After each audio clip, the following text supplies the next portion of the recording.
Okay, Parshas Yisro. Parshas Yisro. So a beautiful vart, which I didn't see Rav Yerucham inside, but I don't even know if you need a Rav Yerucham to say it. It's really a Rashi. Sometimes you read a Rashi a little bit slower than you usually do, and you'll see something beautiful. It says, "Vayichad Yisro al kol ha'teva she'asa Hashem liYisrael," and Yisro was happy for all the goodness that Hashem did to Klal Yisrael. Asher Yitziloi Miyan Mitzrayim, that he saved them from Mitzrayim. Yisro was happy. Rashi says, "Vayismach Yisro." Yisro rejoiced. That's Paship Shot. Continues Rashi, Umedrash Agoda. What does it mean? Nasa Bisaroi, his flesh became chidudim, bubbles. What does it mean your flesh became bubbles? Goosebumps. Why? Meitzar, he was in pain, al ibud Mitzrayim. So the first shot is Yisro was happy. Second shot is that Yisro was, shtickle goosebumps. Why? Because of the loss of Mitzrayim. Says Rashi, this is what we say, that a ger until 10 generations you have to be careful with. What does that mean? That means that which we grew up with, as much as sometimes we might not want to admit to it, we'll use that word, but it's part of us. And there's different Gedalim, Rav Scheinberg, Bereisham, that, they say about Rav Scheinberg, when they would tell him that the Yankees won, he still would have a little bit of a simcha.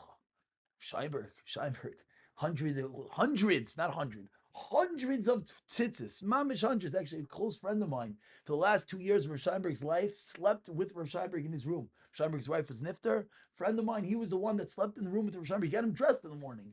So I asked him, Lamais, how many tzitzis? He says, no one knows.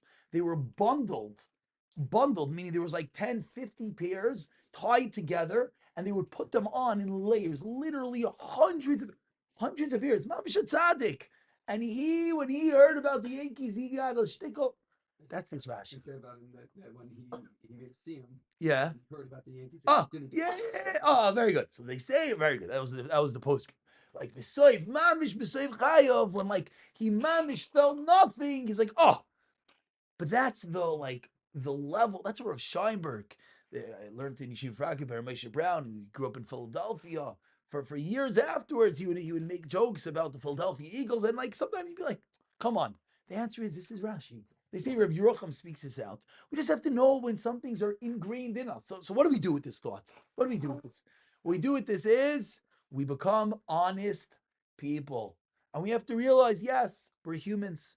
Yes, we have our faults. Yes, we have our issues. And yes, it's difficult. Only once we're honest, only when we can look in the mirror, we can say, who am I?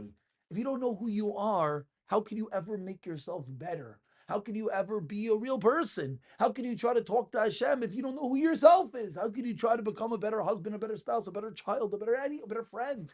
You want to be a good friend to someone. How can you be if you're not real? So step number one that we can learn from Yisro, a very simple shot. We can learn that we have to be a little bit real, a little bit real. And with such a realization, I'd like to continue with another Rashi. It says that Klal Yisrael were v'yisim li segula. Klal Yisrael were a segula v'atem tiyu li mamlechas kayanim v'goy kadosh. This is Klal Yisrael becoming a goy kadosh. This is Klal Yisrael via the Torah. What happened? Says the pasuk. V'ata, and now Shamaya Tishma B'Koili. If you listen to my voice, you shmartem esprisi, and you watch my bris, v'yisim li segula, and you'll be for me a segula mikol ha'amim kili kol haaretz, says Hashem. And then the next pasuk continues, you're going to be a mamleches kayanim v'goy kadosh. Where do we get to be a goy kadosh? Where does Klal Yisrael become? Via the Torah. Beautiful. What does it mean that Hashem says, you're for me a segula? Says Rashi, you know what it means? It means, I apologize.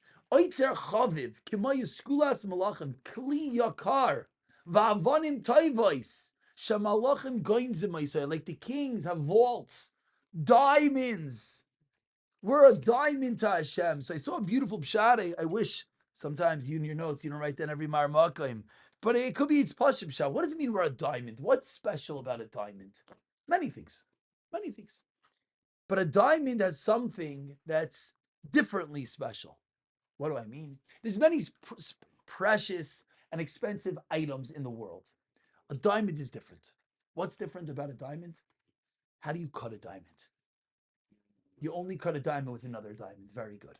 Why? Because the diamond is so hard that the only way to cut it, it's the hardest material. You need itself. Another diamond. What's the limud? That's limud number one of a diamond is Kleisel were diamonds. You want to cut another diamond? It only could be cut with a diamond. Meaning, you want to help someone else? Only if you are that diamond can you help them. Only when you are the person that you should be, you can help the next person. Because if you're not the diamond, how you can help the next guy? And unfortunately, sometimes we're all too quick to help him. You can't help him because you're not a diamond yet. Make yourself into the diamond, and then you could be the diamond to help the next person. But I think it goes one step deeper. A diamond is also a stone that its radiance is from every single angle. And it's actually a different radiance, different colors. I don't understand what these things mean, but different colors and different shades and different radiances come off the diamond. What does that mean? What that means is that every yid, sometimes you just got to turn them a little bit. You're looking at the person and you're looking at someone and you're saying, what's wrong with this guy? You know why? He's a diamond. Just turn it. You can find it. There's something there.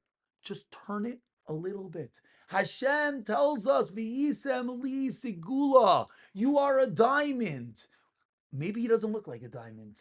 Maybe he's a little bit dirty. Maybe he needs to be washed off. And that's step number one. When the diamond comes out of the ground, we know we got to wash it and we got to clean it. And that's all very true. But sometimes after all of that, we're still saying, where's the diamond? We're sitting there, we're saying, I tried so hard and I helped this kid or I helped this friend or I helped this person. And where's the diamond? I helped myself, I helped my spouse, I helped my kids. And we sit there sometimes after all the hard work. And maybe we worked on ourselves first. And maybe we then try to help someone else. But we look at them and we say, where's the diamond?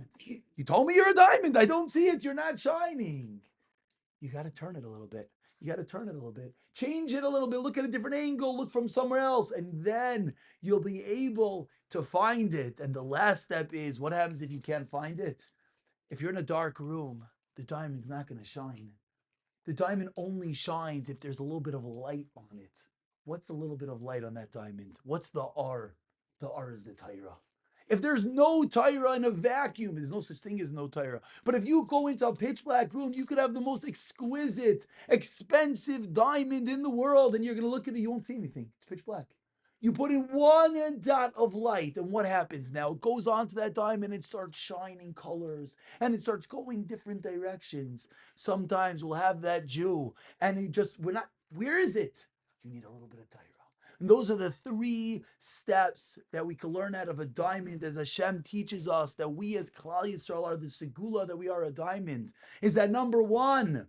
We're learning from Rav Yerucham that you want to help someone else, first help yourself. First be able to look at yourself in the mirror. Make yourself into the diamond you are, and then you can help the guy next to you. Number two is even after you do that, and even after you put in all the effort and you clean it and you shine it and you help him and you're trying, but it's not shining. Maybe you got to turn it a little bit. Maybe you got to look at a different angle. Maybe you're focusing on the wrong thing. You try to take, we'll use a kid as an example, but it's a kid and it's an adult, there's no difference. You try to take a kid and you try to, this kid, you try to sit him in a square box with a book in front of him for 15 hours, but it's not him. He's the one that needs to move and needs to do this and needs to do that. You got to turn the diamond. You got to look for it. Find the area in that diamond that is this kid. Then it'll shine. And sometimes, even after all that, it's still not shining because maybe you're in a pitch black room and maybe you forgot to introduce one little dot of Torah. Put a little dot of Torah. Start teaching him a little bit, and then you'll see that it will shine. I'll end with this part with an incredible story. We'll modify names and details to preserve people's dignity. There was a boy in camp, and the boy showed up to the camp, and the boy immediately wanted to leave. Didn't want to come. He wanted to leave. And it became a whole mess, we'll call it. He wouldn't even go to the bunk, and he would locked himself in a room, and he wouldn't come out. And you can imagine, play out whatever details you want, and they all happened and then some. And there was an older counselor said, you know what, I'm gonna try. And he goes in, he tries to talk to the kid, and nothing, and nothing, and nothing, and he's talking, and he's talking, and he's talking, and then, like, out of the blue, he like pulls out a mishnayos. I was like, you want to learn a Mishnah? This kid's like, are you crazy? Let's learn a Mishnah. And he learned a Mishnah with the kid.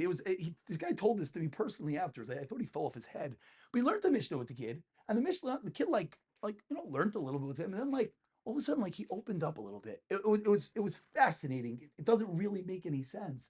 Maybe, just maybe, these are the three steps that we're talking about. That you have this diamond, and this person, he worked himself, then he tried to help him, it didn't work. And he tried to turn the kid, and he tried to look for this angle and that angle, and he's playing this game, and he's talking to him about this.